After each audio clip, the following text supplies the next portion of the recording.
Morning of you ఈరోజు third year semester అందులో మనకి వ్యాపారం సెవెంత్ ఎన్విరాన్మెంటల్ కెమిస్ట్రీ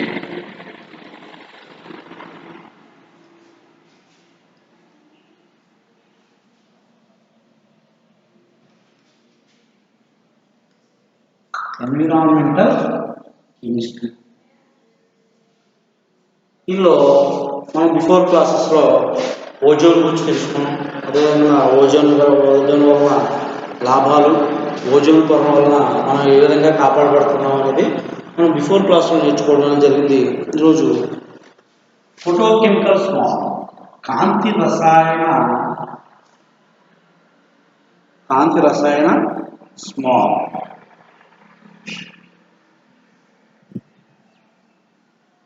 Photochemical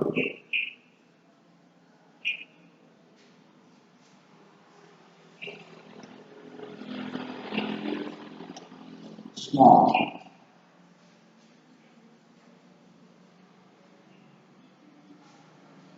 ఇది కాంతి రసాయన స్మాగ్.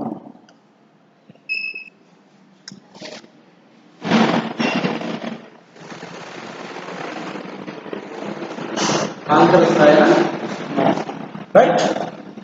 అయితే హైడ్రోకార్బన్లో ముఖ్యంగా మీథేన్ అనేది ఎంతో ఎక్కువ పరిమాణంలో వివిధ పద్ధతుల ద్వారా వాతావరణంలో చేరుతూ ఉంటుంది. అయితే మనం హైడ్రోకార్బన్ కనుక మనం చూసుకున్నట్లయితే దానిలో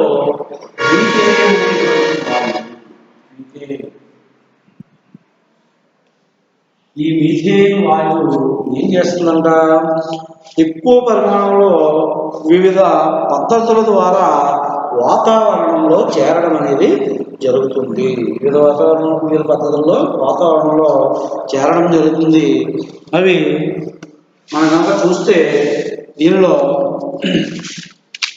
చెట్లు అధిక పరిమాణంలో, చెట్లు కనుక మనం చూసుకున్నట్లయితే చెట్ల నుండి, చెట్లలో అధిక పరిమాణాల్లో గాలిలోని హైడ్రోకార్బన్లను విడుదల చేస్తాయి. అంటే చెట్లు హైడ్రోకార్బన్లను విడుదల చేస్తూ ఉంటాయి.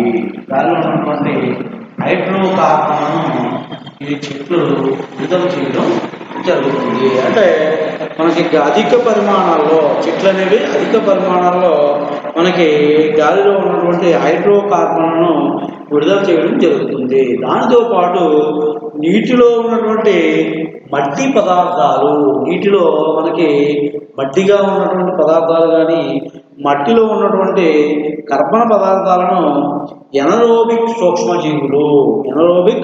సూక్ష్మజీవులు జీర్ణించుకోవడం వలన హైడ్రోకార్బన్ అనేవి వెలువడుతూ ఉంటాయి. అంటే ఇక్కడ హైడ్రోకార్బన్స్ అనేవి ఏ విధంగా వెలువడతాయో మనం చూసినట్లయితే నీటిలో ఉన్నటువంటి మధ్య పదార్థాలను కానీ, అదేవిధంగా మనకి మట్టిలో ఉన్నటువంటి కర్బన పదార్థాలను కానీ ఎనరోబిక్ సూక్ష్మజీవులు అవి జీర్ణించుకోవడం వలన మనకి హైడ్రోకార్బన్ అనేవి ఏర్పడతాయి. ఎనరోబిక్ సూక్ష్మజీవులు.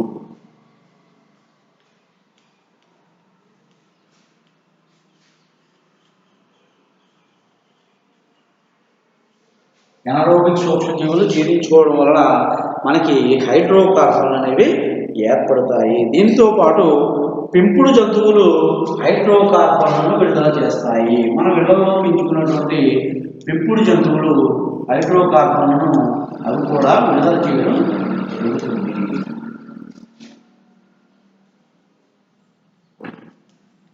పెంపుడు జంతువులు హైడ్రోకార్బన్లను విడుదల చేస్తాయి.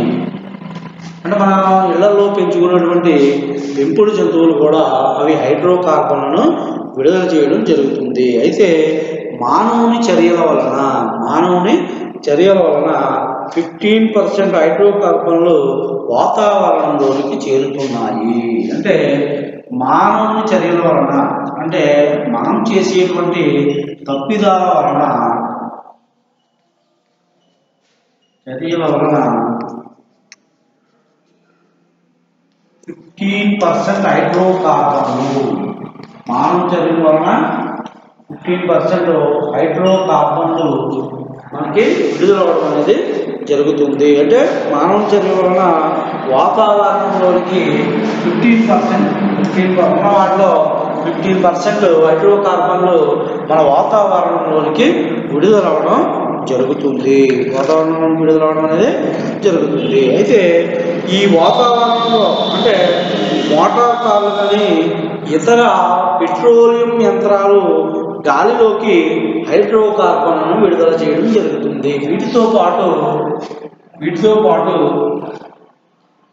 మోటార్ కార్లు కానీ అంటే మోటార్ కలిగి ఉన్నటువంటి కార్లు కానీ అదేవిధంగా పెట్రోలియం ఉపయోగించేటువంటి యంత్రాలు, పెట్రోలియం ఇంధన యంత్రాలు,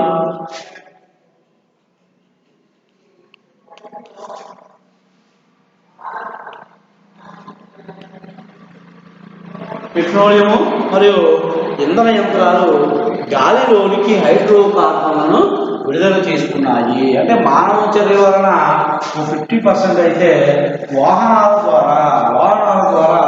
ద్వారా కూడా గాలిలోనికి హైడ్రోకార్బన్ అనేవి విడుదలవడం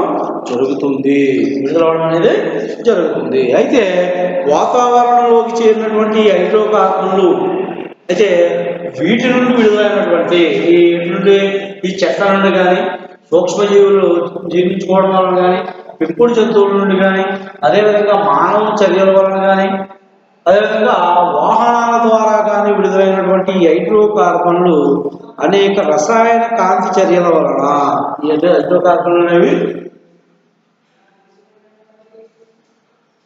అనేకమైనటువంటి కాంతి రసాయన చర్యల వలన ఆక్సీకరణం చెంది హైడ్రోకార్బన్ అనేవి కాంతి రసాయన చర్యల వలన ఆక్సీకరణం చెంది CO2 గాను మరియు ఇవి CO2 గాను మరియు కర్బన కణ పదార్థాలుగా CO2 గాను మరియు కర్బన కణ పదార్థాలుగా మనకి విడుదలవడం అనేది జరుగుతుంది. అంటే ఇక్కడ మనకి గాలిలో ఉన్నటువంటి హైడ్రోకార్బన్లు కాంతి రసాయన చర్యల ద్వారా CO2 గాను మరియు కర్బన కణ పదార్థాలుగా మారి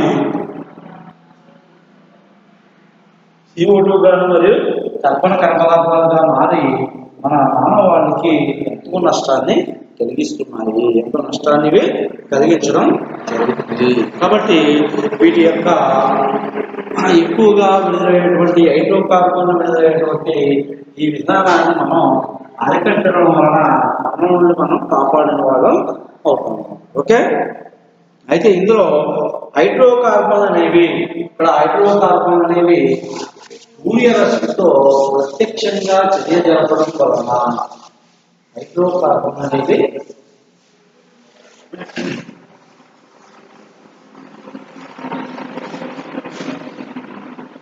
హైడ్రోకార్బన్లు సూర్యరశ్మితో ఉన్నటువంటి హైడ్రోకార్బన్ అనేవి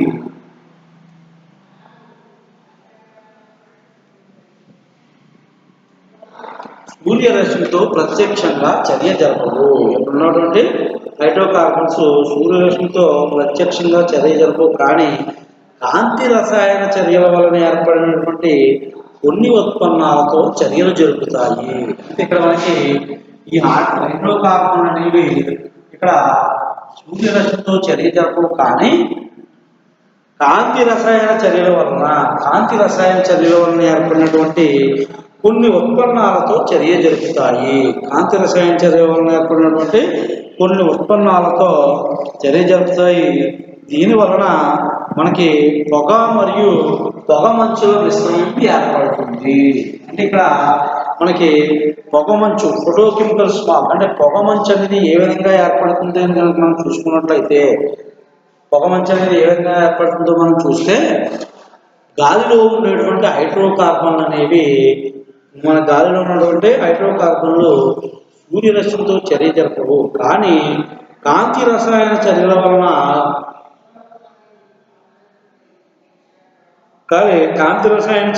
ఏర్పడినటువంటి కొన్ని ఉత్పన్నాలతో చర్యలు జరుగుతాయి. కాంతి రసాయన చర్యల వలన ఏర్పడినటువంటి కొన్ని ఉత్పన్నాలతో చర్యలు జరపడం వలన ఇక్కడ మనకి పొగ మరియు పొగ మంచు ఏర్పడుతుంది. దీనినే స్మాగ్ అని అంటారు. మనకి పొగ మంచు.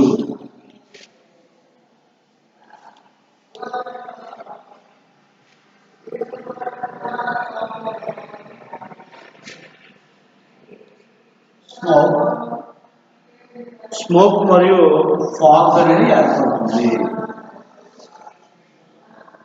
పొగ మంచు అంటే దీన్నే ఏమన్నారంటే ఇక్కడ మనకి ఫోటోకెమికల్ స్మోక్ లేదా స్మాగ్ అని అంటారు. అంటే ఇది ఎలా ఏర్పడుతుంది? హైడ్రోకార్బన్లతో సూర్యరశ్మి చర్య జరపదు, కానీ కాంతి రసాయన చర్యల వలన ఏర్పడినటువంటి ఉత్పన్నాలతో చర్య జరపడం వలన మనకి ఇక్కడ పొగ మరియు పొగ మంచు ఏర్పడతాయి. వీటినే స్మాగ్ లేదా కాంతి రసాయన స్మాగ్ అని అంటారు. ఫోటోకెమికల్ స్మాగ్ అని అంటారు. ఓకే, అయితే ఈ కాంతి రసాయన స్మాగ్ ఎలా ఉంటుందంటే గోధుమ రంగులో ఉంటుంది. ఎలా ఉంటుంది? గోధుమ రంగులో మనకి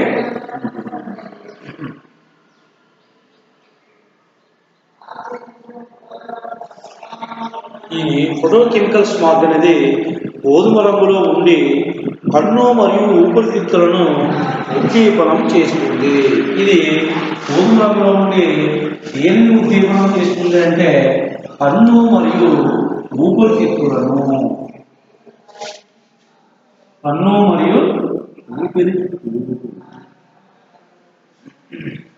ఇది ఫోటోకెమికల్ స్మాగ్ అనేది దేని మీద ప్రభావం చూపిస్తుంది అని మనం చూసుకున్నట్లయితే కన్ను మరియు ఊపిరితిత్తులపై ఇది ప్రభావం చూపిస్తుంది. అయితే దీని యొక్క మరొక ప్రభావం ఏమిటి అంటే మొక్కలను విస్తృతంగా నాశనం చేస్తుంది. మొక్కలను విస్తృతంగా నాశనం చేస్తుంది.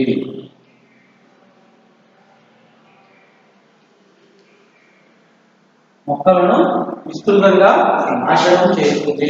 ఈ విధంగా మనకి ఫోటోకెమికల్ స్మాగ్ వలన అనేక నష్టాలని ఏర్పడతాయి. అంటే మొక్కలను విస్తృతంగా నాశనం చేయడం అంటే మనం చూస్తూ ఉంటాం, జీడిమామిడి కాలం వచ్చేసరికి పూత మనకి చక్కగా ఏర్పడినటువంటి ఆ పూత పొగ మంచు వలన అది మాడిపోవడం అనేది జరుగుతుంది. దానివలన మనకి రైతులకు ఎంతో నష్టం వాటిల్లడం అనేది జరుగుతుంది. ఈ విధంగా వారి చిన్న చిన్న మొక్కల మీద కూడా ఈ ఫోటోకెమికల్ స్మాగ్ అనేది పొగ మంచు అనేది ఎంతో ప్రభావాన్ని చూపిస్తున్నది.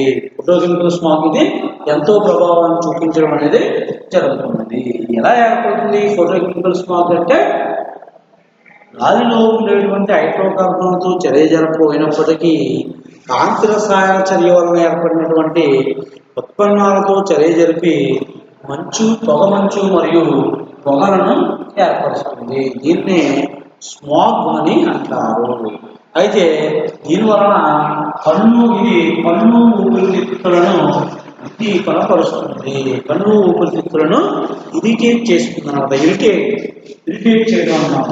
మనకి ఇది బాగా ఇరిటేట్ చేయడం అనేది జరుగుతుంది. దీంతో పాటు మొక్కలను విస్తృతంగా నాశనం చేస్తుంది.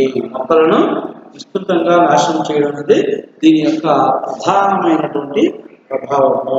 Okay, right. ఇంకా కనుక మనం చూసుకున్నట్లయితే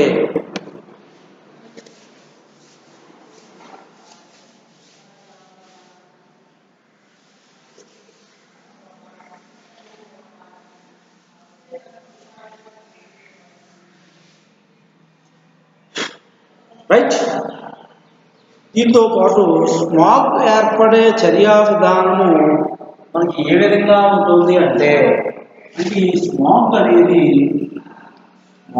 ఏర్పడే చర్యా విధానము.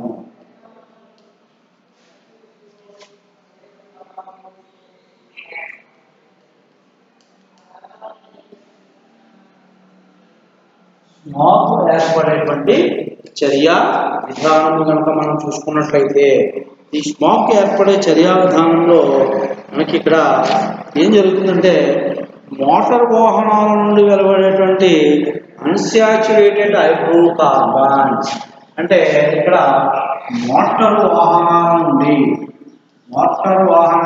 వెలువడే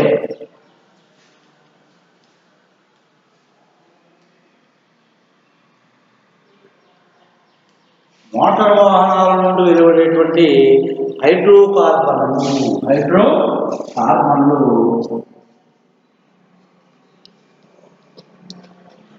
మోటార్ వాహనాల నుండి వెలువడేటువంటి హైడ్రోకార్బన్లు ఓజోన్తోనూ ఆక్సిజన్తోనూ మరియు నైట్రిక్ ఆక్సైడ్లతోనూ వరుసగా చర్య జరిపి అనేక స్వేచ్ఛా ప్రాతిపదికలను చివరకు ఆల్డిహైడ్లను ఏర్పరుస్తాయి.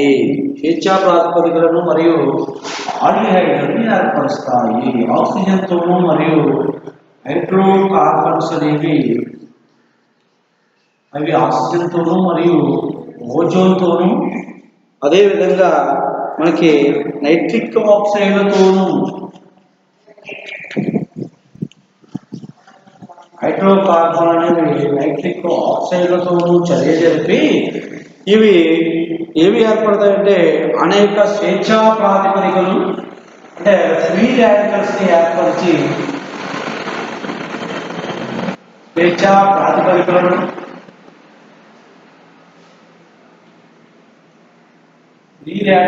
ఏర్పరిచి వీటి నుండి మనకి ఆల్డిహైడ్స్ అనేవి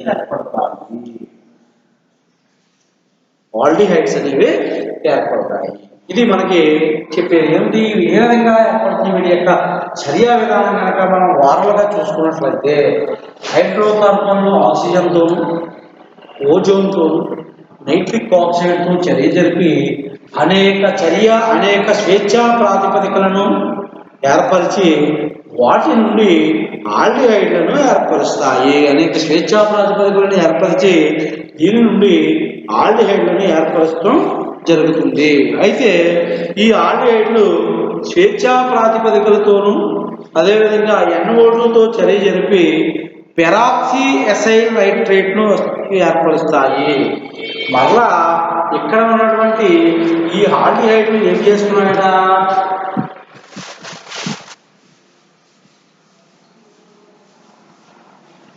మనకి ఇక్కడ వచ్చినటువంటి ఈ ఆల్డిహైడ్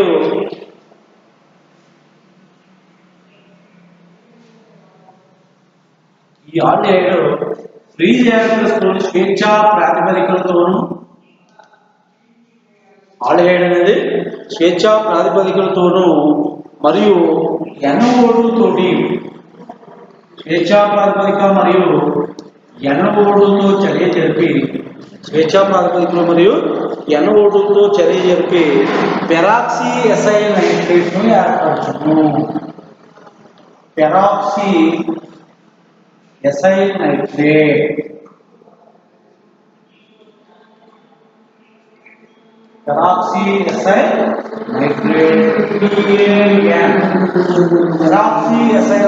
ను మనకి ఇక్కడ ఏర్పరచడం అనేది జరుగుతుంది. ఇప్పుడు ఆల్డిహైడ్ ఫ్రీ రాడికల్స్ మరియు NO2తో చర్య జరిపి పెరాక్సీ ఎసైల్ నైట్రేట్ను ఏర్పరుస్తుంది.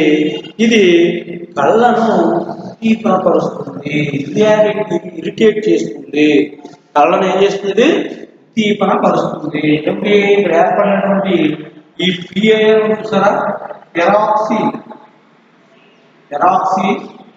ఎసైల్ నైట్రేట్ అనేది మనకి ఏం చేస్తుందంటే కళ్ళ మీద ప్రభావం చూపించి కళ్ళను ఉద్దీపన పరుస్తుంది, ఇరిటేట్ చేస్తుంది. కళ్ళను ఇరిటేట్ చేయడం అనేది దీని యొక్క పని.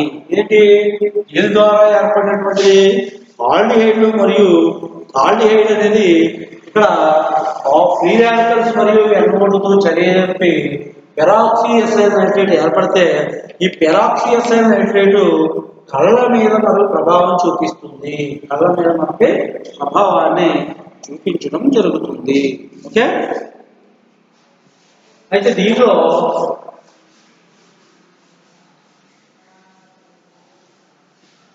ఇంకా కనుక మనం చూస్తే కాంతి రసాయన స్మాగ్ ఘటకాలు రోజులోని సమయాన్ని బట్టి మారుతూ ఉంటాయి. కాంతి రసాయన ఘటకాలు అనేవి మనకి సమయాన్ని బట్టి మారడం అనేది జరుగుతుంది. సమయాన్ని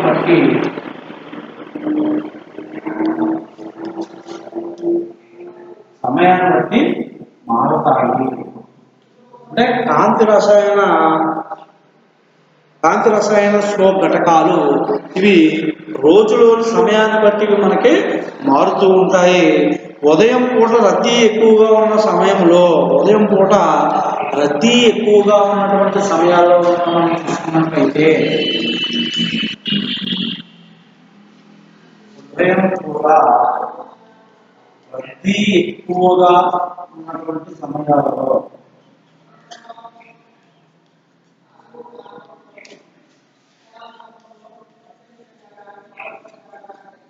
ఉదయం పూట రద్దీ ఎక్కువగా ఉన్నటువంటి సమయాల్లో కనుక మనం చూసుకుంటే మనకి ఇక్కడ ఏముంటుందట, హైడ్రోకార్బన్ అనేవి రద్దీ ఎక్కువ ఉన్న సమయాలలో స్మోక్ నందు హైడ్రోకార్బన్లు గరిష్ట పరిమాణంలో ఉంటాయి. అంటే మనం ఉదయం ఉండేటువంటి ఈ పొగ మంచి కనుక మనం చూసుకుంటే దానిలో హైడ్రోకార్బన్ అనేవి అత్యధికంగా ఉంటాయి. ఎలా ఉంటాయంటే ఉదయం పూట రద్దీగా ఎక్కువగా ఉన్నటువంటి సమయాల్లో స్మోక్లు మనకి హైడ్రోకార్బన్ అనేవి అత్యధికంగా ఉంటాయి. అయితే ఎండ పెరిగిన కొద్దీ, ఎండ ఎక్కువైన కొద్దీ మనకి హైడ్రోకార్బన్ సంఖ్య అనేది తగ్గిపోతుంది. మనకి ఎండ పెరగడం వల్లే మంచు అనేది తగ్గడం వలన మనకి హైడ్రోకార్బన్ సంఖ్య కూడా తక్కువ అవుతుంది. ఎండ పెరిగిన కొద్దీ మనకి హైడ్రోకార్బన్ సంఖ్య తగ్గుతుంది. హైడ్రోకార్బన్ సంఖ్య అనేది తగ్గుతుంది. ఎందుకంటే ఎండ ఎక్కువయ్యే కొద్దీ మంచులో ఉన్నటువంటి మంచు శాతం తగ్గి హైడ్రోకార్బన్ సంఖ్య కూడా తగ్గుతూ పోతుంది. అదే సమయంలో గరిష్ట పరిమాణం ఉన్నటువంటి నైట్రిక్ ఆక్సైడ్ సమయంలో ఏం జరుగుతుందంటే మనకి ఇక్కడ ఎప్పుడైతే ఎండ మనకి రావడం జరుగుతుందో ఈ ఎండ వచ్చే సందర్భంలో మనకి హైడ్రోకార్బన్ అనేవి తగ్గడం వలన ఆ సమయంలో గరిష్ట పరిమాణంలో ఉన్నటువంటి నైట్రిక్ ఆక్సైడ్ శాతం తగ్గి, అంటే HNO3 శాతము తగ్గి NO2 శాతం పెరుగుతుంది. NO2 అనేది ఇక్కడ పెరుగుతుంది. అంటే పొగ మంచులో హైడ్రోకార్బన్ యొక్క శాతం తగ్గుతుంది అంటే మనకి ఇక్కడ ఇవి ఎలిమినేట్ అయ్యి మనకి NO2 అనేది పెరగడం జరుగుతుంది. అంటే హైడ్రోకార్బన్ తగ్గడం వలన మనకి NO2 శాతం పెరుగుతుంది. NO2 శాతం అనేది ఇక్కడ పెరుగుతుంది. ఈ విధంగా మనకి తర్వాత స్మోక్లో ఆల్డిహైడ్ PANల పరిమాణం పెరుగుతుంది. దాని తర్వాత ఏమవుతుందంటే ఆల్డిహైడ్ మరియు పెరాక్సీ ఎసైల్ నైట్రేట్ యొక్క పరిమాణం పెరుగుతుంది. తర్వాత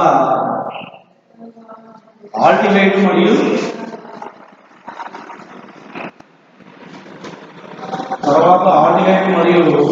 PANల పరిమాణం పెరుగుతుంది.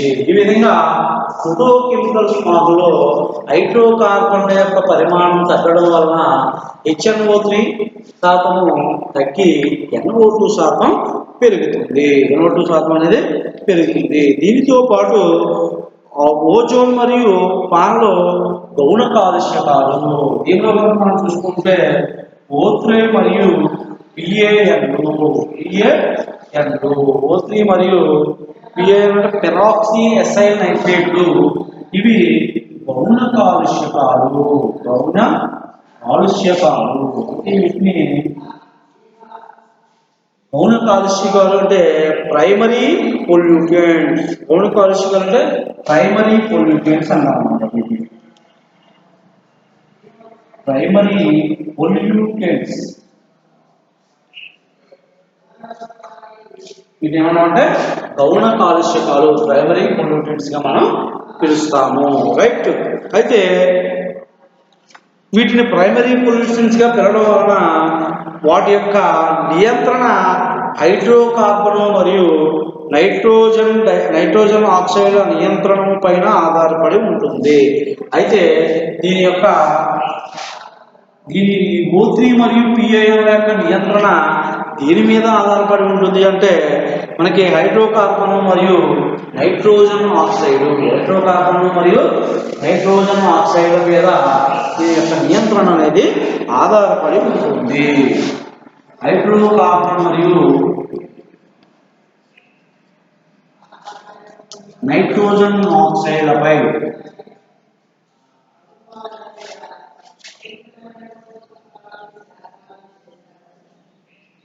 అంటే ఈ O3 మరియు అంటే గౌణ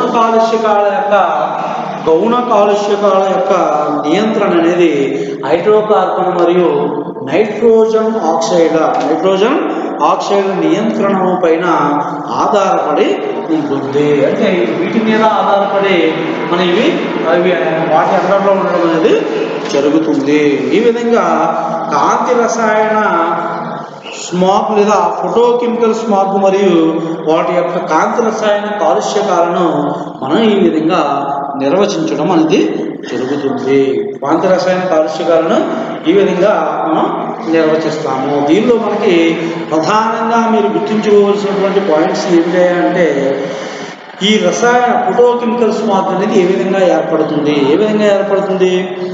హైడ్రోకార్బన్ అనేవి సూర్యరశ్మితో చర్య జరపవు, కానీ ఆ కాంతి రసాయన చర్యల వలన ఏర్పడినటువంటి ఉత్పన్నాలతో చర్య జరిపి మనకి ఇక్కడ పొగ మరియు పొగ మంచులను ఏర్పరుస్తాయి. దీన్నే స్మాగ్ అని అన్నారు. అయితే దీని యొక్క ప్రభావం దీని కలర్ ఏ విధంగా ఉంటుందంటే గోధుమ రంగులో ఉంటుంది. ఇది కళ్ళ మీద మరియు ఊపిరితిత్తుల మీద ప్రభావాన్ని చూపిస్తుంది. కళ్ళ మీద మరియు ఊపిరితిత్తుల మీద దీని ప్రభావం అనేది ఉంటుంది. అయితే ఇది మొక్కలను విస్తృతంగా నాశనం చేయడం జరుగుతుంది. ఈ స్మోక్ అనేది దీని యొక్క మెకానిజం ఏ విధంగా ఉంటుంది, చర్యా విధానం ఏ విధంగా ఉంటుందో మనం చూసుకున్నట్లయితే ఇక్కడ మనకి అన్సాచురేటెడ్ హైడ్రోకార్బన్ అనేవి ఓజోన్ మరియు ఆక్సిజన్లతో చర్య జరిపి అన్సాచురేటెడ్ హైడ్రోకార్బన్స్ అనేవి ఓజోన్ మరియు ఆక్సిజన్ లేదా నైట్రిక్ ఆక్సైడ్లతో చర్య జరిపి మనకి ఏమి ఏర్పడుతుందంటే స్వేచ్ఛా ప్రాతిపదికలను ఏర్పరిచి దాని నుండి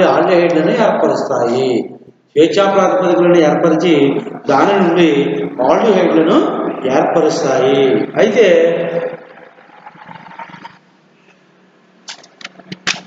దీనిలో ఈ ఆల్డిహైడ్లు ఏం చేస్తాయంటే స్వేచ్ఛా ప్రాతిపదికలు మరియు NO2లతో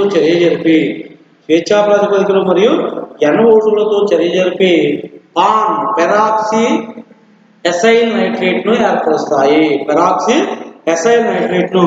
ఇవి ఏర్పరచడం జరుగుతుంది. ఈ పాన్ యొక్క పని ఏమిటి అంటే మన కళ్ళను ఇరిటేట్ చేయడం జరుగుతుంది, ఉద్దీపన పరుస్తుంది. పాన్ పని ఏంటంటే కళ్ళను ఇరిటేట్ చేయడం జరుగుతుంది. అయితే దీనిలో ఉన్నటువంటి కాంతి రసాయన స్మాగ్ ఘటకాలు అనేవి రోజులో సమయాన్ని బట్టి మారడం జరుగుతుంది. ఉదయం కూడా రద్దీగా ఉన్నటువంటి సందర్భాలలో లేదా సమయాలలో ఈ స్మోక్లో హైడ్రోకార్బన్స్ అనేవి ఎక్కువగా ఉంటాయి. ఎండ పెరిగిన కొద్దీ ఈ హైడ్రోకార్బన్ అనేవి తగ్గి ఇవి NO2గా మార్పు చెందుతాయి. ఇవి మార్పు చెందడం అనేది జరుగుతుంది. దీంతో మనకి ఆల్డిహైడ్లు మరియు పాన్లు అనేవి వీటి యొక్క పరిమాణం కూడా పెరగడం అనేది జరుగుతుంది. ఆల్డిహైడ్లు మరియు పాన్ల యొక్క పరిమాణం అనేది పెరిగి ఈ విధంగా ఇవి మనకి ఫోటోకెమికల్ స్మాగ్లో ఇవి ఇన్వాల్వ్ అయి ఉండడం అనేది జరుగుతుంది. దీంతో ఓజోన్ మరియు పాన్ అనేవి ఏమిటంటే గౌణ కాలుష్యకాలుగా పిలుస్తాము. అంటే ప్రైమరీ పొల్యూటెంట్స్ అంటాం. వాటిని ఏమంటాం? Primary pollutants. అయితే ఇవి వీటి మీద ఆధారపడి మనకి ఉంటాయి అంటే వీటి యొక్క నియంత్రణ హైడ్రోకార్బన్లు మరియు నైట్రోజన్ ఆక్సైడ్లపై ఈ గౌణ కాలుష్యకాల యొక్క నియంత్రణ అనేది ఆధారపడి ఉంటుంది. గౌణ కాలుష్యకాల నియంత్రణ అనేది హైడ్రోకార్బన్లు మరియు నైట్రోజన్ ఆక్సైడ్లపై ఆధారపడి వీటి యొక్క నియంత్రణ అనేది ఉంటుంది. ఓకే, ఇది ఫోటోకెమికల్ స్మాగ్, కాంతి రసాయన స్మాగ్ అని దీన్ని మనం నిర్ణయించడం జరుగుతుంది. ఓకే, మన రేపటి క్లాస్లో ఓజోన్ డిప్లీషన్ మరియు అదేవిధంగా మిక్కు అంటే భోపాల్ విషవాయు కాలుష్యాల గురించి మనం రేపటి క్లాస్లో డిస్కస్ చేసుకుందాం. Okay, thank you.